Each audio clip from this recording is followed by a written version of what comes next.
BN9 TV devotional ఛానల్కి స్వాగతం. భక్తి కార్యక్రమ ప్రసారం చేస్తున్న BN9 డివోషనల్ ఛానల్కు ఈరోజు శ్రీకాకుళం జిల్లా కోటబొమ్మల మండలం కొబ్బరి చెట్లపేటలో ఘనంగా శ్రీ శ్రీ శ్రీ షిరిడి సాయినాథుని ఆలయ ప్రారంభ మహోత్సవం జరిగింది.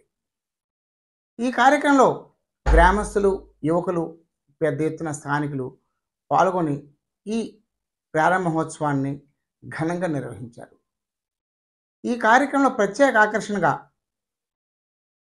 యువతులు సాంప్రదాయ వస్త్రాలంకరణతో చేసిన కోలాటం పలువురిని ఆకర్షించింది. ఆ తర్వాత క్రమంలో భారీగా అన్నదాన కార్యక్రమం జరిగింది. ఈ కార్యక్రమానికి దాతలు మరియు ప్రజలు విరివిగా విరాళాలు అందజేసి ఈ కార్యక్రమాన్ని జయప్రదం చేయడంలో తోడ్పడ్డారు.